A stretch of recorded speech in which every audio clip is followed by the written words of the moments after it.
Gloire au Seigneur, à celui qui nous aime, qui nous a délivrés de nos péchés par son sang et qui a fait de nous un royaume de sacrificateurs pour Dieu, son Père. À lui soit la gloire et la puissance au siècle des siècles. Merci Seigneur.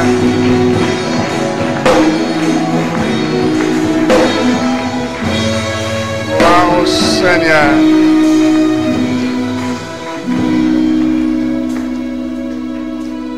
Seigneur, nous voici devant toi.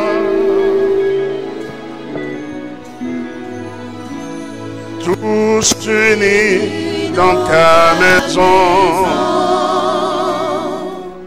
nous avons soif de t'entendre, nous avons faim de toi, oh Seigneur, manifeste-toi, oh Dieu.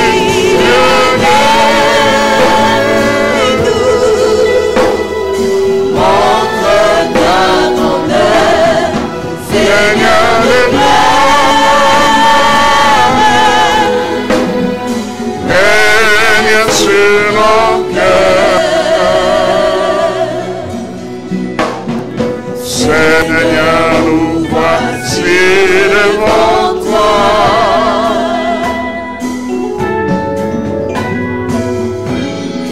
Tous unis dans ta maison, nous avons soif de t'entendre, nous avons faim de toi, oh Seigneur. Manifeste-toi.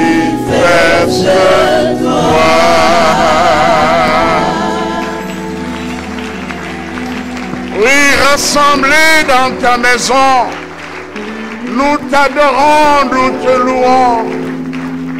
Toi le Dieu qui nous a rachetés, le Dieu qui nous a rachetés. Tu nous as rachetés non avec de l'or et de l'argent, ni des choses précieuses, mais tu nous as rachetés par le sang de ton Fils, le sang de Jésus-Christ. Merci Seigneur pour ce grand amour témoigné envers nous. Oui, tu prouves ton amour envers nous, en ce que lorsque nous étions des pécheurs, Jésus-Christ, ton Fils bien-aimé, est mort pour nous. Voilà pourquoi nous disons à celui qui nous aime et qui nous a délivrés de nos péchés par son sang et qui a fait de nous un royaume et des sacrificateurs pour Dieu son Père, à lui soit la gloire et la puissance au siècle des siècles. Amen. Seigneur, parle-nous ce matin, bénis ta parole. Nous voulons t'écouter et nous sommes venus aussi pour cela, écouter ta voix, recevoir tes instructions. Alors que je me tiens devant ton peuple, que je sois le fidèle porte-parole, que je sois un canal par lequel tu vas parler à ton peuple, tu vas nous parler. Au nom de Jésus-Christ, notre Sauveur, nous avons ainsi prié. Nous disons Amen. Alléluia. Voilà. Alléluia. Que Dieu soit loué. Le dimanche passé, j'ai commencé un enseignement. Nous n'avons pas terminé. Quel est le titre de cet enseignement? Est-ce que vous pouvez parler un peu plus fort? En Christ. J'ai débuté mon enseignement en me souvenant par un vieux souvenir, une parole que un de mes professeurs, pasteur Bernard Lin, c'est la technique qui peut améliorer ce son. S'il vous plaît. Un de mes professeurs à l'Institut biblique Vous savez, votre pasteur a commencé à étudier à l'école biblique en 1985. J'étais à la Borne, envoyé à l'Institut biblique par l'église de la Borne Eupen, avec la recommandation de Jacques-André Verneau. Nous étions à deux avec mon collègue, mon ami, le pasteur Veil Gabriel. Il était en Afrique du Sud, maintenant il est au Canada. Nous étions les deux personnes que la Borne Eupen, quelques années après son implantation, nous a envoyés en formation. Et nous avons été là de 1985 en 1988, voilà, 3 ans d'études bibliques. Je crois qu'il y a beaucoup de jeunes qui sont là, n'étaient pas encore nés. Amen. Alors, le pasteur Bernard Lin, un Français, je ne me rappelle plus du cours qu'il nous avait donné, nous avait demandé de résumer la Bible en 2 mots. Est-ce que vous pouvez résumer la Bible en 2 mots? Nous sommes battus pour répondre à cette question, mais nous n'avons pas donné la réponse que lui il voulait. Et quand il a donné sa réponse, nous avons dit qu'il avait raison. Et les 2 mots, c'est en Christ. Amen. Est-ce qu'on peut répéter encore en Christ? Voilà. Il a parlé de résumé de la Bible, mais moi j'ajoute, c'est même le résumé de la vie chrétienne. La vie chrétienne se vit en Christ. La vie chrétienne commence par l'acceptation de Jésus-Christ. La foi en Jésus-Christ comme Seigneur et Sauveur. Amen. Oui. Comme croire que Jésus-Christ est le Fils de Dieu, l'envoyé de Dieu pour sauver l'humanité. Il est mort à la croix, il est ressuscité. Et lorsqu'on croit à la valeur de l'œuvre de la croix de Jésus-Christ, et on se l'approprie, et on accepte Jésus-Christ comme son sauveur. C'est-à-dire que quand on parle du sauveur, donc, cela le lie à son œuvre à la croix. Et quand on parle du Seigneur, cela le lie à son règne dans l'homme. Donc, quand vous l'acceptez comme sauveur et Seigneur, Seigneur de votre vie, donc il prend la direction de votre vie, vous abandonnez votre vie à lui, vous placez votre foi en lui, vous comptez sur lui à chaque instant de votre vie. C'est en ce moment-là que vous êtes sauvés. Amen. Donc, oui, les 2 mots expriment bien. C'est un programme même de la vie chrétienne en Christ. Et quant à la Bible, toutes les révélations de la Bible se convergent vers le Fils de Dieu, se convergent vers la révélation du Fils de Dieu. Et nous avons dit que le drame dans l'Église aujourd'hui, c'est que plusieurs personnes qui se disent chrétiens ne sont pas en Christ. Et l'expression être en Christ dit beaucoup de choses, exprime beaucoup de choses. Être en Christ, c'est, nous voyons une communion étroite, une confidence avec le Seigneur. Donc, le Seigneur demeure en nous, en Christ, et nous demeurons en lui. L'expression être en Christ, nous avons vu que c'est une expression chère à l'apôtre Paul. Mais il y a une expression semblable à celle de Paul, c'est demeurer en Christ. Du reste, en Christ revient. Demeurer en Christ, et nous le trouvons surtout dans les écrits de Jean. Et demeurer en Christ est une expression chère à l'apôtre Jean. Et nous avons dit que l'apôtre Jean se sert de ce mot pour exprimer la communion et la présence du Père dans le Fils, et vice-versa, la communion et la présence de Christ dans le croyant, et aussi la présence du croyant dans Christ. Il s'est servi aussi de ces mots pour exprimer la présence du Saint-Esprit dans le croyant. Nous avons vu ce passage, pour rappel, on ne va pas le lire, Jean chapitre 6 plutôt, verset 56, « Celui qui mange ma chair et qui boit mon sang demeure en moi et je demeure en lui. » Cette parole a scandalisé les disciples, plusieurs disciples de Jésus. « Oh, mais cet homme nous prend pour des cannibales. Nous ne mangeons pas la chair humaine. » Mais Jésus faisait allusion à son œuvre à la croix. Amen. Comme je dis, pour être sauvé, il faut passer à la croix. La vraie délivrance, comme le pasteur, le patriarche, le pasteur Vernon disait, il faut passer à la croix. C'est là où l'homme règle son problème d'inimitié avec Dieu. C'est là où l'homme reçoit le pardon de Dieu. Et c'est à la croix que commence la vie chrétienne. Amen. Passer à la croix. Et dans Jean chapitre 14, verset 10, il est dit, « Ne crois-tu pas que je suis dans le Père, que le Père est en moi? Les paroles que je vous dis, je ne dis pas de moi-même. Le Père qui demeure en moi, c'est lui qui fait les œuvres. » Et nous avons vu aussi Jean 14, verset 16 à 17. « Et moi, je prierai le Père, et il vous enverra un autre consolateur, afin qu'il demeure éternellement avec vous, l'Esprit de la vérité que le monde ne peut recevoir, parce qu'il ne le voit pas, ne voit point et ne le connaît point. Mais vous le connaissez, car il demeure avec vous et il sera en vous. » C'est un mystère. Christ et le Père et le Fils demeurent en moi. Le Saint-Esprit aussi demeure en moi. Ça me dépasse, mais je crois cela.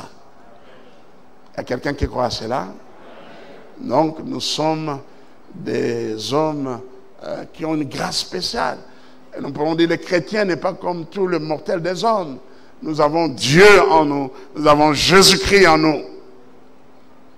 Je dis que Christ demeure en vous. Je répète encore, Christ est en vous.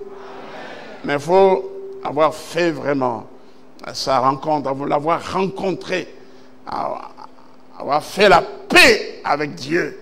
Et Christ demeure en nous. Et donc, ne vous sous-estimez pas.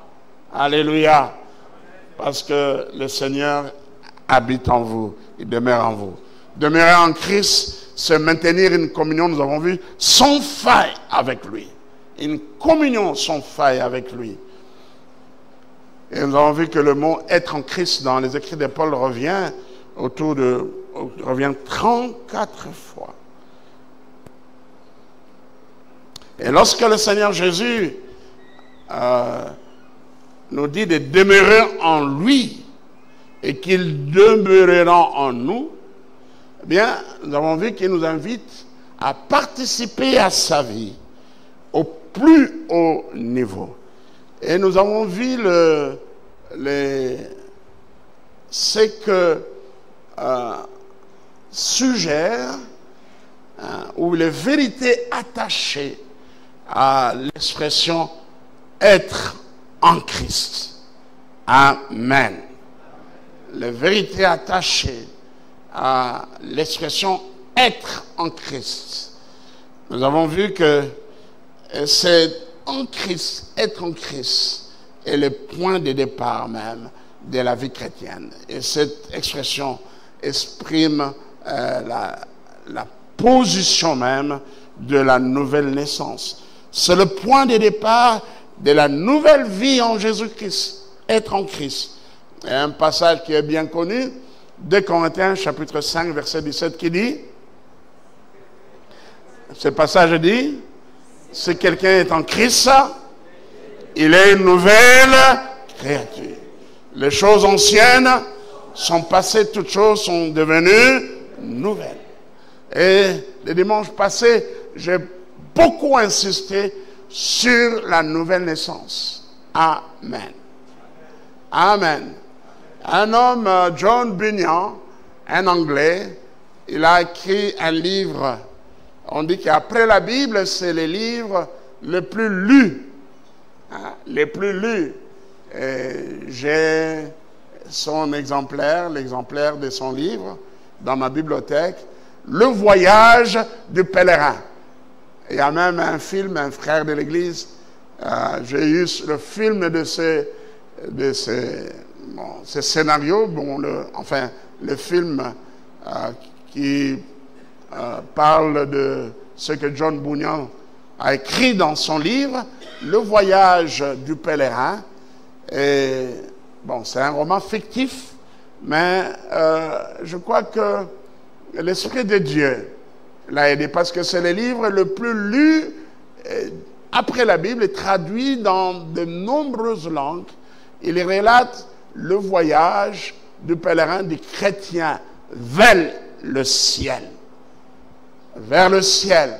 Il y a quelqu'un qui a déjà vu, qui a lu John Bunyan, Le voyage du pèlerin, ou bien il a regardé le film intéressant. Et là, il utilise certains mots bibliques.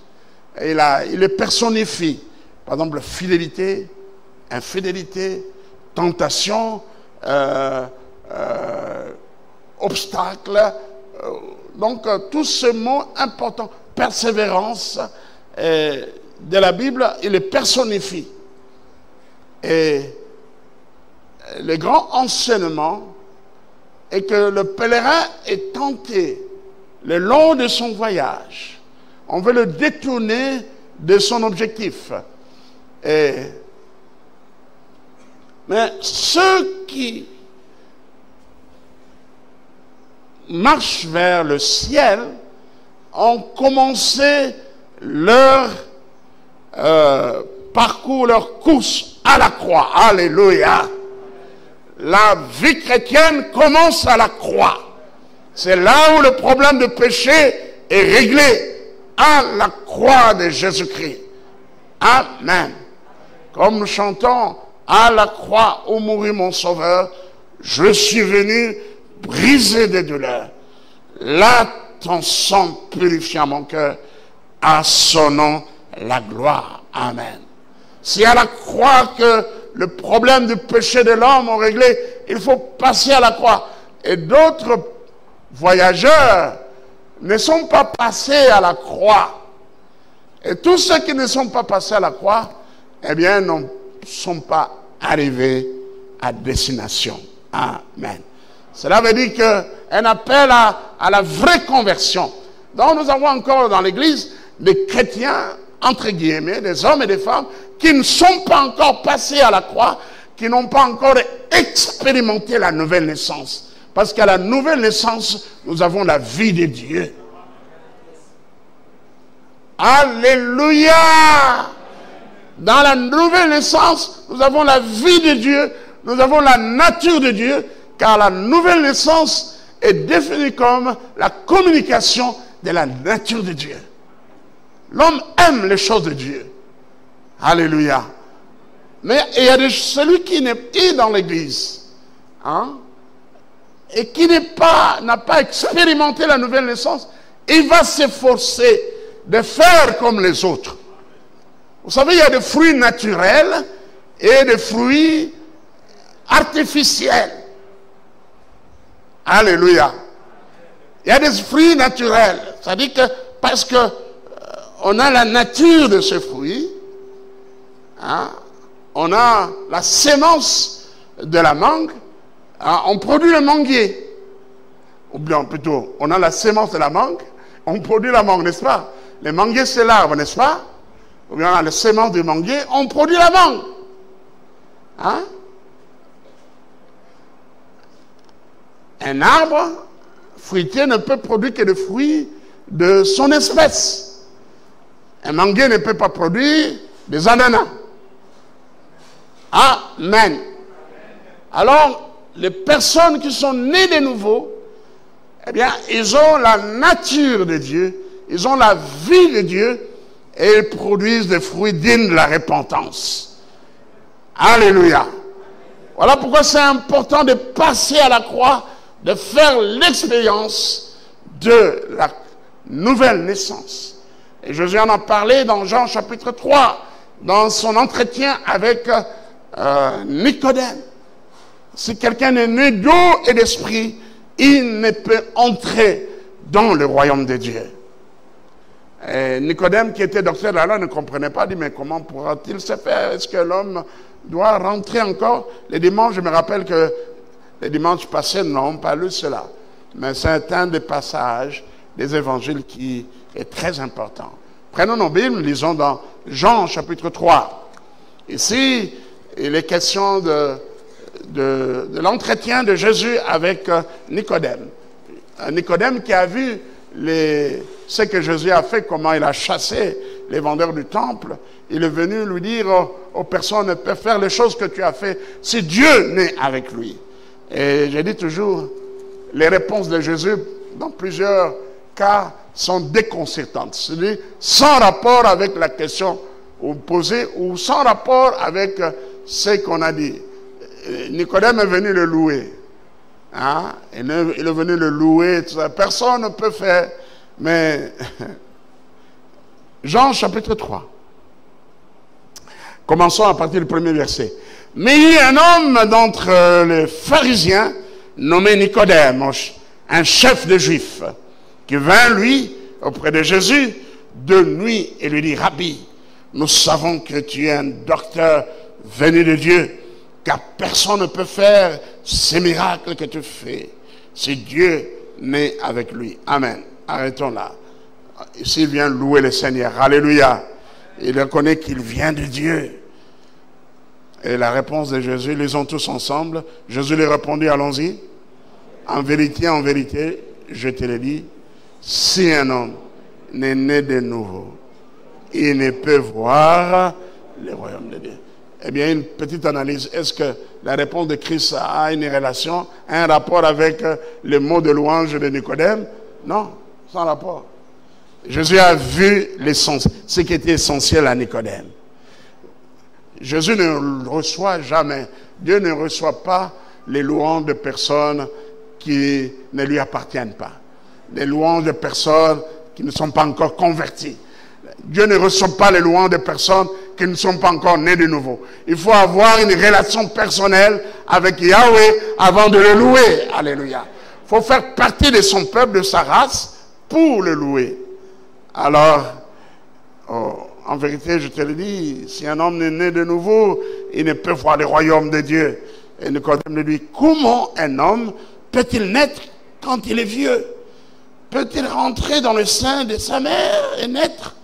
Jésus répondit, en vérité, je te le dis, si un homme n'est né d'eau et d'esprit, il ne peut entrer dans le royaume de Dieu. Notez ici, on parle de la naissance, être né d'eau. Vous savez, lorsqu'un enfant naît, vous savez, il y a une couche d'eau. La couche d'eau, c'est l'homme. Alors, ici, on évoque la naissance biologique, naturelle. Et naître de l'esprit, c'est la naissance spirituelle. Amen. Donc, le chrétien est une personne qui est née biologiquement de sa mère, et le chrétien aussi une personne qui est née de l'esprit. Alléluia. Alléluia. Donc, nous avons connu, nous, vous et moi, vous qui êtes vraiment nés de nouveau, nous avons connu deux naissances. Amen. Alors, Nicodème, qui ne comprenait pas, renchérit, il dit, et quand Jésus continue, dit, ce qui est né de la chair est chair. Ce qui est né de l'esprit est esprit. Ne t'étonne pas que je t'ai dit, il faut que vous naissiez de nouveau. Amen. Là, c'est une parole adressée directement à Nicodème. Il faut que vous naissiez de nouveau. Et je lance cette parole à vous qui n'êtes pas encore nés de nouveau. Vous aimez Dieu, c'est bon, mais il faut naître de nouveau. Il faut que vous naissiez de nouveau. Le vent souffle où il veut et tu en entends le bruit, mais tu ne sais pas où il va, où il vient ni où il va. Il en est ainsi de tout homme qui est né de l'esprit. Nicodème lui dit, comment cela peut-il se faire? Jésus lui répondit, tu es le docteur d'Israël et tu ne sais pas ces choses. En vérité, je te le dis, nous disons ce que nous savons et nous rendons témoignage de ce que nous avons vu et vous ne recevez pas notre témoignage. Si vous ne croyez pas, quand je vous ai parlé des choses terrestres, comment croirez-vous quand je vous parlerai des choses célestes? Personne n'est monté au ciel, si ce n'est celui qui est descendu du ciel, le Fils de l'homme qui est dans le ciel. On peut dire Amen. Alléluia.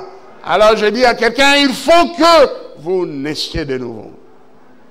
Alors comment on passe par la nouvelle naissance? Eh bien, par la confession de ce péché. Et parce que comme je l'ai dit le dimanche passé, la vraie repentance va toucher l'homme dans ces trois parties de l'âme, l'intellect, les sentiments et la volonté dans son intelligence, dans la partie intellectuelle, dans son intellect. L'homme reconnaît qu'il est pécheur, qu'il a offensé personnellement Dieu. Et dans ses sentiments, il regrette d'avoir marché dans la rébellion contre Dieu, dans la désobéissance. Mais il reste une troisième étape importante, c'est l'étape de la décision. Et là, c'est la volonté, c'est la décision d'abandonner le péché. Amen. D'abandonner le monde et de donner sa vie à Jésus-Christ. Amen. Vous savez, la nouvelle naissance et la conversion sont comme une même pièce, mais sont comme pile et face. Dans la conversion, l'âme est active. C'est l'homme qui va vers Dieu, l'homme qui confesse le Seigneur. Mais dans la nouvelle naissance, l'âme est passive. Dieu, lorsque l'homme se détourne du péché pour se tourner vers lui, il lui accorde une nouvelle vie. Quelqu'un peut dire Amen. Voilà pourquoi le dimanche passé, nous avons vu que le chrétien a deux natures. Le vieille nature et la nouvelle nature, le vieil homme et le nouvel homme. Amen. Voilà. Deuxième vérité, attachée à cette expression, nous avons vu que c'est être en Christ est l'expression de la véritable communion avec Dieu. La communion avec Dieu. En Christ, d'ailleurs, mais le mot « en » exprime un échange, une complicité, une confidence. La communion, koinonia, qui veut dire communion, veut dire échange, et Christ en Christ. Troisième vérité que nous avons vu qu'en Christ, eh bien, c'est le secret de la délivrance totale. Le secret de la délivrance. La Bible dit dans Romains chapitre 8, verset 1er, il y a donc maintenant, quoi? Il y a donc maintenant aucune condamnation pour ceux qui sont à l'église, pour ceux qui sont en Christ. Parce qu'on peut être à l'église, on peut être pasteur, on peut être chantre, on peut être diacre, ancien, intercesseur, sans être en Christ. Amen. Sans être en Christ. Et le dimanche passé, nous avons parlé de tant de scandales aujourd'hui dans l'église. Nous voyons des scandales d'ordre moral dans la vie des hommes de Dieu, des soi-disant serviteurs de Dieu, des stars de l'évangile. Des scandales. Sans être en Christ. Alléluia. Mais ma prière est que vous qui venez ici, vous soyez véritablement en Christ. Alléluia. Ma prière est que vous, les chantres, vous soyez vraiment en Christ. Amen. Quand on est en Christ, eh bien, ça dit beaucoup de choses. C'est ce que nous sommes en train de voir. Ma prière est vous qui êtes au protocole, chacun de vous, à la communication chrétienne, à l'intercession, à l'évangélisation. Vous qui êtes diacre, vous qui êtes ancien, vous qui êtes pasteur, vous soyez vraiment en Christ. Amen. Alléluia, vous soyez en Christ. Parce que retenez bien, on peut être membre d'une église, pasteur, diacre, ancien, sans être en Christ. Sans avoir une relation d'amour, de communion avec Jésus-Christ. Oui, il n'y a maintenant aucune condamnation pour ceux qui sont en Christ.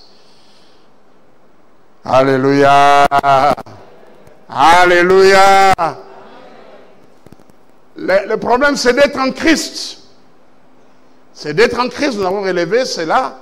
Oh, mais Mouta, Adagi Koris me va chasser un mauvais esprit. Adagi Yemama, est-ce qu'il était en Christ? Hein? Parce que là où Christ règne, aucun démon ne peut y entrer.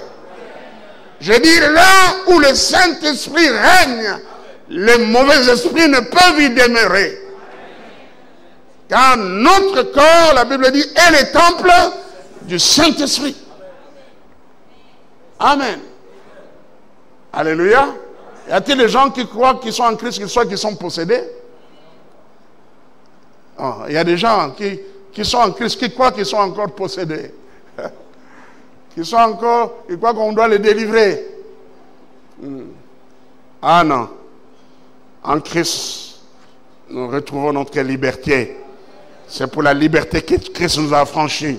Galates chapitre 5, verset 1er. Ou Jean 8, 31, verset 32. Si vous demeurez dans ma parole, vous êtes vraiment mes disciples. Vous connaîtrez la vérité et la vérité vous affranchira. Galates chapitre 5, verset 24.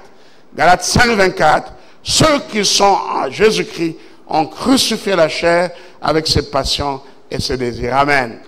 Alors, quelle est la quatrième vérité que nous avons vue? On s'est arrêté en troisième. Alors, quatrième vérité, en Christ, décrit la position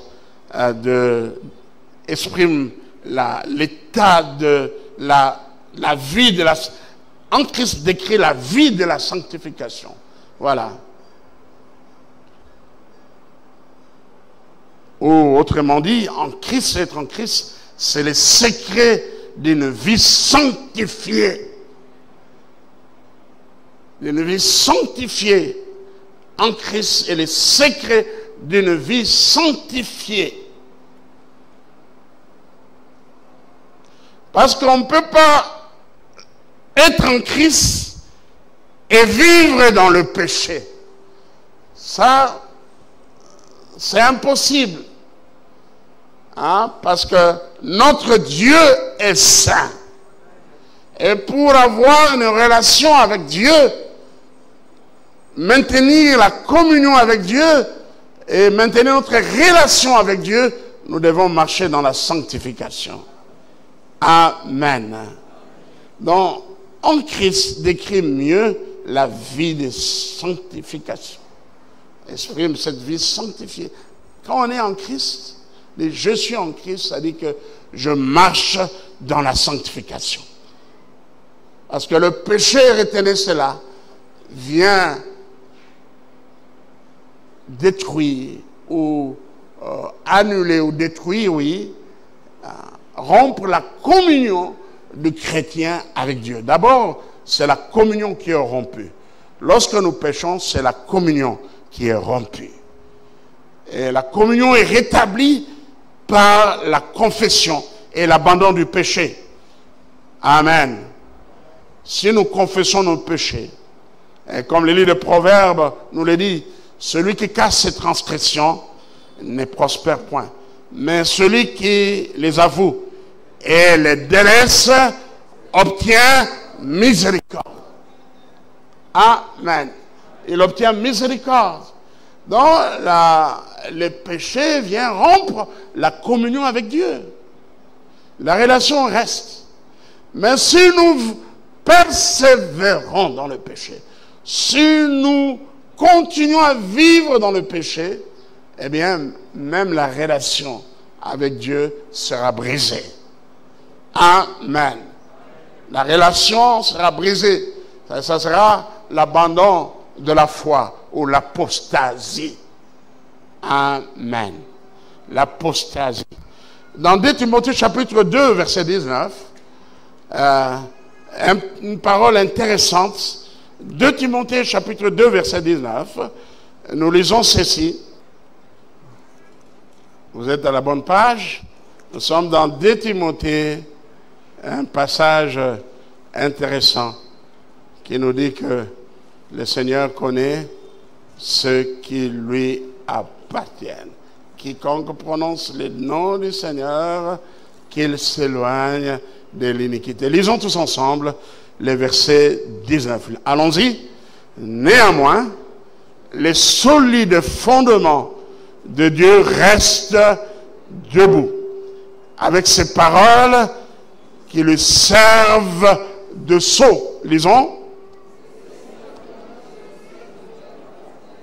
Et quiconque prononce le nom du Seigneur, qu'il s'éloigne de l'iniquité. Néanmoins, les solides fondements de Dieu restent debout, avec ces paroles qui lui servent de sceau. Le Seigneur connaît ceux qui lui appartiennent. Et quiconque prononce le nom du Seigneur, qu'il s'éloigne de l'iniquité. Amen. Andenge to sangani owa kolo Yesu ayebi ya ye bazali ya ye ayebi yango. Cela veut dire tout simplement que Dieu connaît la vie de chacun. Le Seigneur connaît la vie de chacun. Et je veux dire à quelqu'un, Dieu sait ce que tu as fait hier, même ce matin, même cette semaine. Dieu le sait. Si tu crois que personne ne le sait, je vous dis que Dieu sait ce que chacun de nous a fait cette semaine. L'homme ne se cache pas de Dieu. Le Seigneur connaît ceux qui lui appartiennent. Aebi bayaye, bayaye bazabanani, bayo bazali kotambola na boule, na boyenge bene. Ceux qui marchent dans la sanctification. Alors, soit ce chrétien qui marche dans la sanctification, soit ce chrétien qui vit dans la sanctification, soit ce chrétien qui s'éloigne du péché et de l'iniquité. Est-ce que quelqu'un peut dire un amen d'acceptation? Vous êtes d'accord? Si vous êtes d'accord, dites un vrai amen.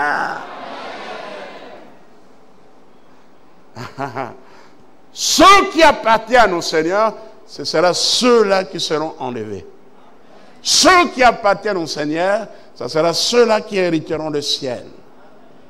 Je joins à cette parole ce que le Seigneur dit dans Matthieu chapitre 7, quand il dit, ce ne sont pas tous ceux qui me disent Seigneur et Seigneur qui entreront dans le royaume des cieux. Celui-là seul qui fait la volonté de mon Père qui est dans le ciel. Nous sommes dans Matthieu chapitre 7, verset 21. Matthieu chapitre 7, verset 21. Ceux qui me disent Seigneur, Seigneur, n'entreront pas tous dans le royaume des cieux. Quand il dit n'entreront pas tous, cela veut dire il y a ceux qui adorent Dieu dans la vérité. Un groupe de gens qui adorent Dieu dans la vérité, et c'est ce groupe qui héritera le ciel. Je dis que c'est ce groupe qui héritera le ciel. Alors, fais partie de ce groupe de chrétiens fidèles qui hériteront le ciel.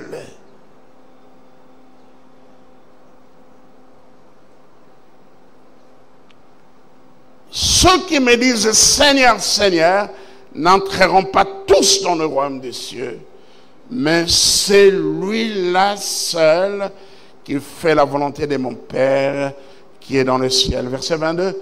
Plusieurs me diront en ce jour-là, Seigneur, Seigneur, n'avons-nous pas prophétisé par ton nom? Prophétie que ça va dans l'eau la terre. N'avons-nous pas chassé des démons par ton nom? Qu'on chassait des démons et ils allaient viser à l'eau la terre. Et n'avons-nous pas fait beaucoup de miracles par ton nom?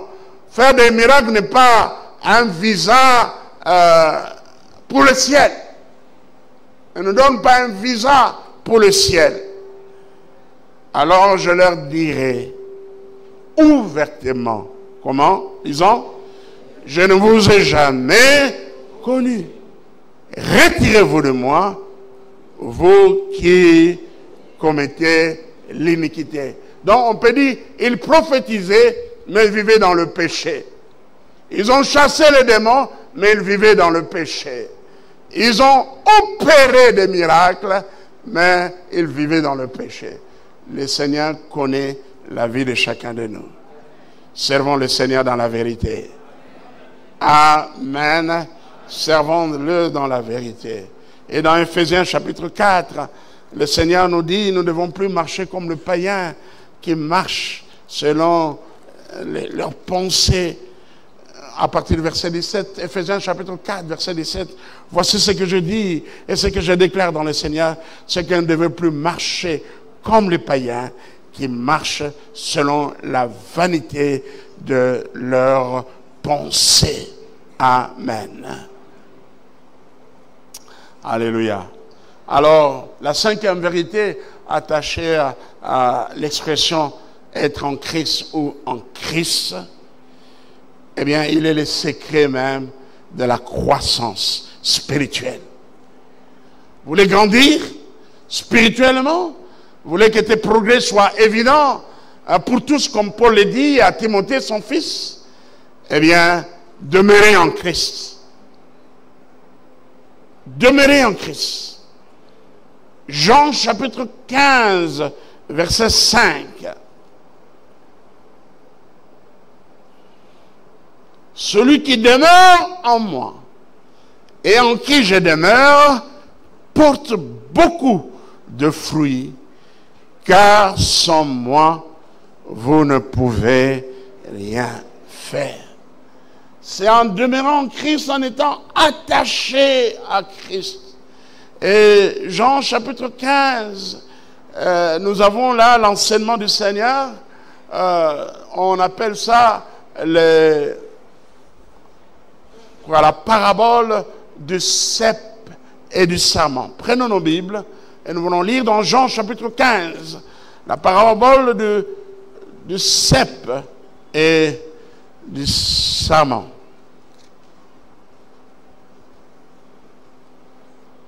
Jean chapitre 15, on va lire à partir du premier verset. Je suis le vrai cep et mon Père est le vigneron. Tout sarment qui est en moi et qui ne porte pas de fruits, il les retranche. Et tout sarment qui porte de fruits, il le monte afin qu'il porte encore plus de fruits. Déjà, vous êtes purs à cause de la parole que je vous ai annoncée. Lisons le verset 4, allons-y. Demeurez en moi et je demeurerai en vous. Comme le sarment ne peut de lui-même porter de fruits, s'il ne demeure attaché au cep, ainsi vous ne pouvez non plus si vous demeurez en moi. Continuons le verset 5. Je suis le cep, vous êtes le sarment. Celui qui demeure en moi et en qui je demeure porte beaucoup de fruits, car sans moi, vous ne pouvez rien faire. Amen. Sans Jésus, nous ne pouvons rien faire. Cette communion avec Christ, cet attachement à Christ, à sa parole, eh bien comme le sarment est attaché au cep, ou bien la branche est attachée à l'arbre. L'arbre, ou bien les branches reçoivent la sève et qui permet que, eh bien, elles puissent donner du fruit. De la même manière, nous, si nous sommes attachés à Jésus-Christ, Et cet attachement s'exprime par une vie de communion, par une intimité, par la prière. Cet attachement s'exprime aussi par l'obéissance à ses commandements. C'est ça, nous verrons un point, comment reconnaître qu'on est en Christ. Comment j'ai dit ça? Comment savoir si vous êtes en Christ? C'est un des points que je vais développer à la fin. Comment savoir si vous êtes en Christ? Et nous verrons, nous le saurons lorsque nous marchons selon ses commandements. Amen. Il y a aussi le témoignage intérieur du Saint-Esprit. Alléluia. L'Esprit rend témoignage. Il y a aussi notre conscience. Il y a aussi notre conscience. Amen. Amen. Merci Seigneur. Soyez attachés à Jésus-Christ. Je reprends encore. Soyons attachés à Jésus-Christ. Développons une communion étroite avec lui. Colossiens chapitre 2, verset 6 à 7 dit: ainsi donc, comme vous avez reçu le Seigneur Jésus-Christ, marchez en lui, étant enracinés et fondés en lui, et affermis par la foi, d'après les instructions qui vous ont été données, et abondés en action de grâce. Vous avez reçu Jésus-Christ comme Seigneur. On nous demande de marcher en lui, en étant enracinés et fondés en lui. Ce sont des expressions fortes. Ce sont des expressions fortes. Là, nous avons l'image de la marche. Et nous avons aussi une image tirée de l'agriculture.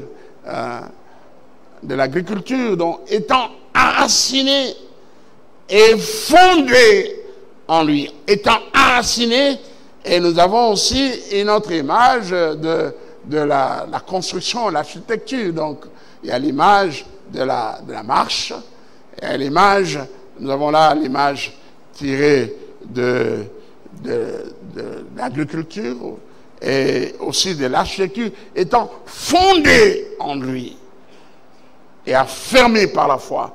Si vous vous rappelez bien, j'ai déjà développé ce passage dans une de mes prédications. Amen. Amen. Alors, pour ce matin, nous allons terminer avec la 6e vérité.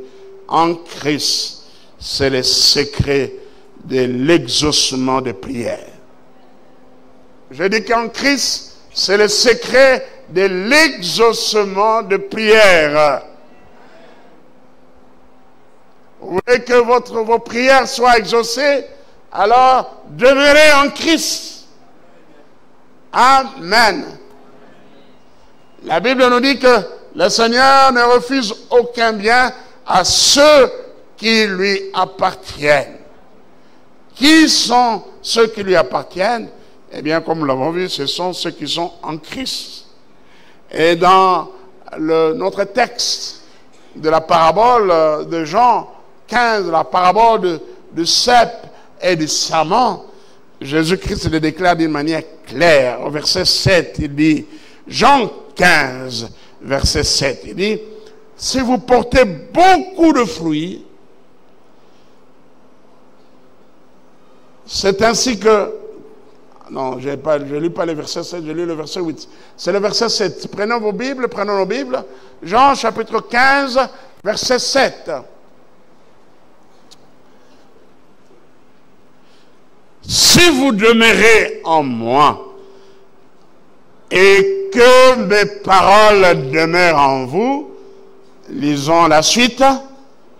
Demandez ce que vous voudrez et cela vous sera accordé. Amen. C'est la parole du Seigneur. Jésus-Christ est la vérité. C'est une parole vérité, de véridique, c'est une parole de vérité. Si vous demeurez en moi et que mes paroles demeurent en vous, demandez ce que vous voudrez et cela vous sera accordé. Est-ce qu'on peut dire un amen de joie? Alléluia! Demandez ce que vous voudrez et cela vous sera accordé. Oh, il y a beaucoup de bénédictions attachées à ceux qui demeurent en Christ.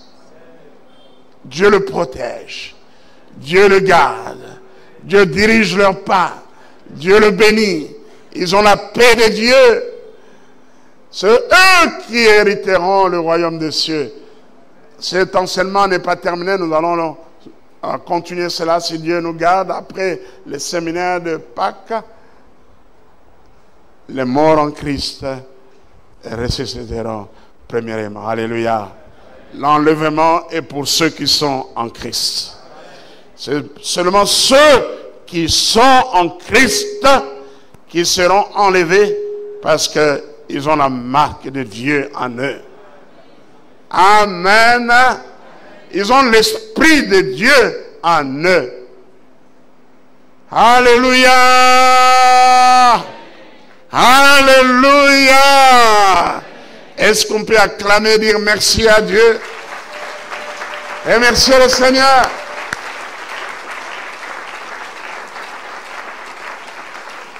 Si vous demeurez en moi et que mes paroles demeurent en vous.